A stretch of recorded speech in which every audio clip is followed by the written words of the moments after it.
नमस्कार, स्वागत है आपका खबर विशेष में। मैं हूं उत्कर्ष मिश्र।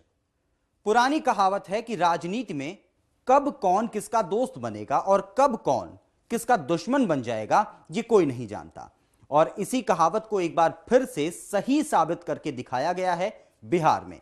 बिहार की धरती अभी 2 दिन पहले हुए बम धमाकों की थर्राहट से उबर भी नहीं पाई थी कि उसी सीरियल बम ब्लास्ट के सीरियल में एक और धमाका हुआ जिसने वहां की सियासत को ही हिलाकर रख दिया। फर्क यह था कि यह धमाका जुबानी था और धमाका करने वाला सूबे की सियासत का एक कद्दावर नेता। जहां बात जेडीयू के सीनियर नेता शिवानंद तिवारी की हो रही है। चलिए अब शुरू करते हैं अब फटा तिवारी बम।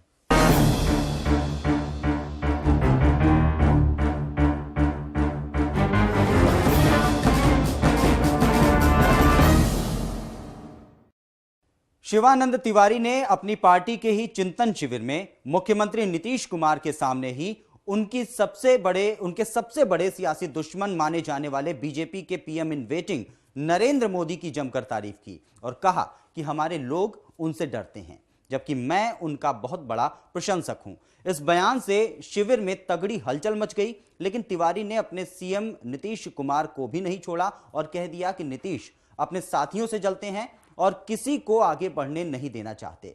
अब सबकी निगाह इस बात पर है कि आगे क्या होता है।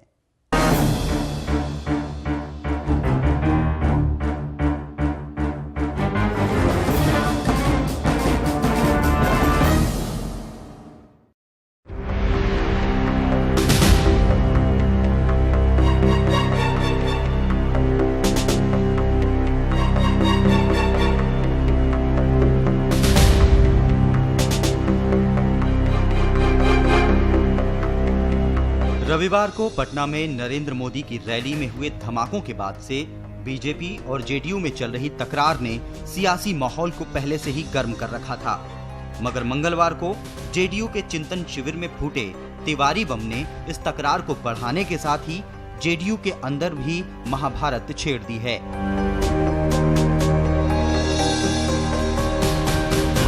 बिहार में सत्तारूढ़ पार्टी जेडीयू के राजगीर में आयोजित चिंतन शिविर में इसी पार्टी के कद्दावर नेताओं में से एक शिवानंद तिवारी ने अपनी ही पार्टी और मुख्यमंत्री नीतीश कुमार के खिलाफ तगड़े बगावती तेवर दिखाए।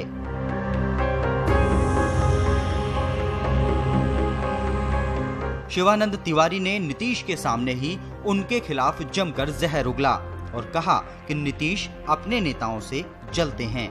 इसके साथ ही आरोप लगाया कि मुख्यमंत्री हमेशा चाटुकारों से घिरे रहते हैं, जिनके चक्कर में वो अपने पुराने साथियों को भी भूल गए हैं। इस चिंतन शिविर में तिवारी जी ने महज अपने मुख्यमंत्री पर जुबानी वार ही नहीं किए, एक और काम किया जिसने जेडीयू और नीतीश कुमार की जमकर फजीहत कराई।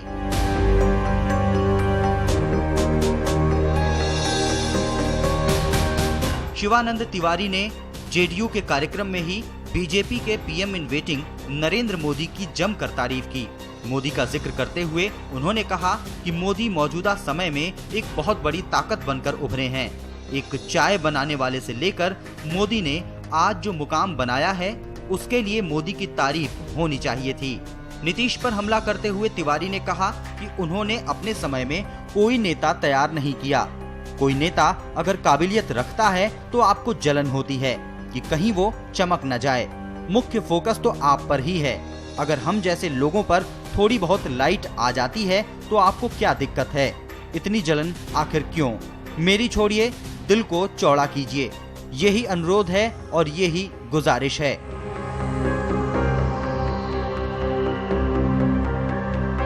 कहा तो ये भी जा रहा है कि जेडीयू के चिंतन शिविर में केवल शिवानंद तिवारी ही नहीं, कैबिनेट मंत्री नरेंद्र सिंह तोमर ने भी नीतीश पर सवाल उठाए। तिवारी के नीतीश कुमार के खिलाफ बोलने पर कुछ नेताओं ने तिवारी का विरोध किया तो कुछ नेता तिवारी के पक्ष में खड़े हो गए।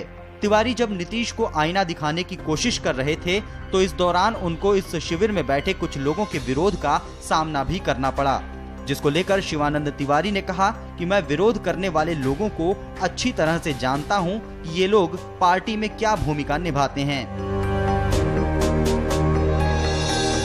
शिवानंद तिवारी के बगावती सुर पर जेडीयू के नेता केसी त्यागी ने कहा कि एक आदमी को अपनी बातें कहने का पूरा हक है, इसे हम बगावत नहीं कह सकते हैं।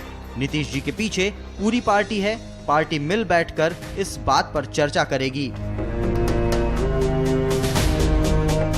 अब देखना ये होगा कि तिवारी जी को ये बगावत कितना नुकसान पहुंचाती है, लेकिन इतना तो साफ है कि जेडीयू की बुराई के साथ नमो मंत्र का जाप सियासी करियर के लिहाज से अच्छा फायदा पहुंचा सकता है, क्योंकि बिहार में बीजेपी के पास अच्छी खासी वैकेंसी है। न्यूज़ डेस्क, खबर फास्ट।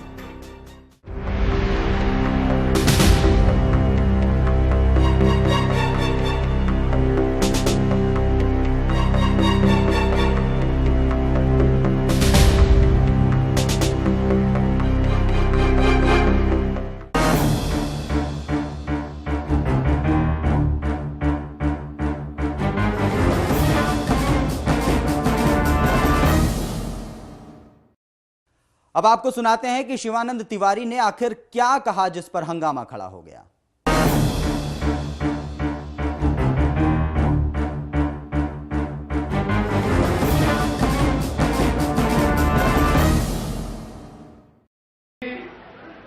जो समाजवादी आंदोलन का शिविर हुआ करता था वो कम से कम 3 दिन 4 दिन का शिविर होता। अब ये कल हम लोग बैठे, पहले सत्र में उद्घाटन हुआ, दूसरे सत्र में थोड़ी देर बातचीत हुई, माहौल उखड़ गया और आज जो है इस सत्र के बाद हम लोग जाने वाले हैं।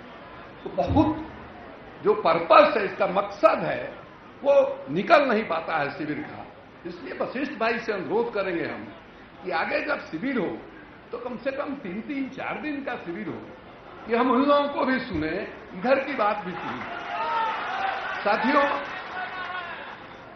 साथियों कल से हम भी बहुत ध्यानपूर्वक अपने साथी नेताओं का भाषण सुन रहे हैं।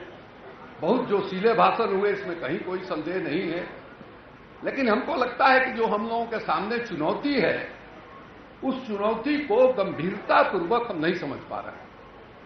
नरेंद्र मोदी को मैं देश के लिए एक चुनौती मानता हूं और मेरा मानना यह है कि हमारा जो गठबंधन टूटा है, एनडीए से जो हम लोग बाहर आए, ये बिहार में जो हम लोगों का गठबंधन था, उस गठबंधन में कोई गड़बड़ी थी, उसको चलाने में कोई समस्या आ रही थी। इस कारण हम लोगों का गठबंधन से हम अलग नहीं हुए। गठबंधन से अलग होने का कारण इस देश की राजनीति है और देश की राजनीति में नरेंद्र मोदी को जिस ढंग से भारतीय जनता पार्टी ने उछाला है, जो स्थान उनको दिया है, उसकी वजह से हम लोग अलग हुए। एक मामले में बहुत ईमानदारी के साथ कहना चाहता हूं कि नरेंद्र मोदी का मैं प्रशंसक भी हूं।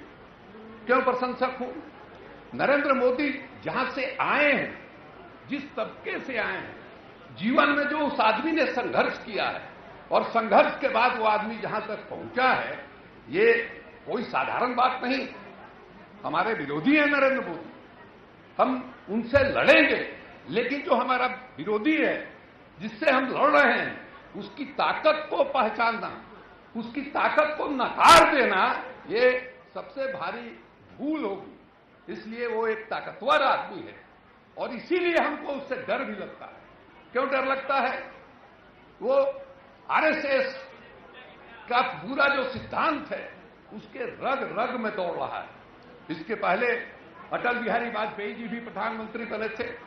अटल बिहारी वाजपेयी जी भी आरएसएस के स्कूल से ही राजनीति में उनका पदार्पण हुआ, लेकिन जब अटल बिहारी वाजपेयी राजनीति में उनका पदार्पण हुआ और नरेंद्र मोदी का पदार्पण हुआ, दोनों के समय में बहुत फर्क है। अटल बिहारी वाजपेयी 1957 में पहली दफा लोकसभा में गए। उस समय जवाहरलाल नेहरू का जमाना था, जवाहरलाल नेहरू का जलवा था जनता के बीच में, राजनीति में। जवाहरलाल नेहरू को चुनौती कोई नहीं मिल रही थी। हमको याद है बलराज मधोक, आचार्य कृपलानी लोकसभा में मौजूद थे। बलराज मधोक ने बहुत तीखा भाषण किया, पंडित नेहरू के खिलाफ जोरदार हमला किया। उसके बाद हैं जो प्रधानमंत्री के कुर्सी पर बैठता है, उसमें कई लोगों के मन में इच्छा होती है कि हम भी जवाहरलाल नेहरू जैसा प्रधानमंत्री होते, और जो गृह मंत्री के कुर्सी पर बैठता है, उसके मन में आकांक्षा होती है कि सरदार पटेल जैसा हम गृह मंत्री होते।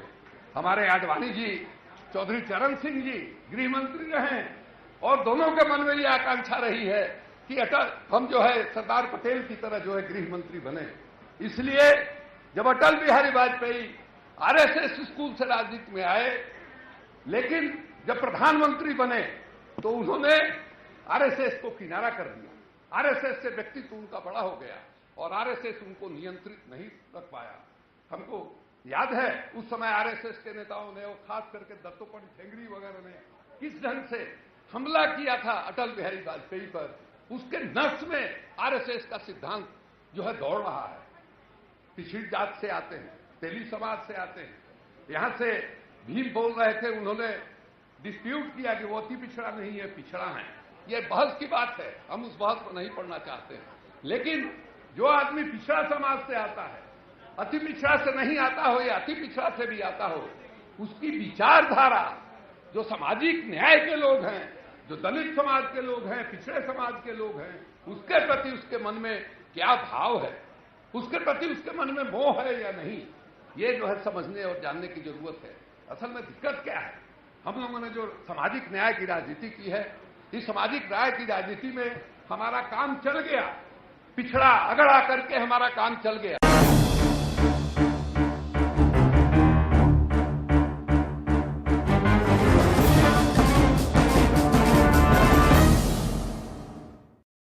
तिवारी बम ब्लास्ट के बाद हम बात करेंगे पटना में रविवार को हुए सीरियल बम ब्लास्ट की, लेकिन पहले एक छोटा सा ब्रेक।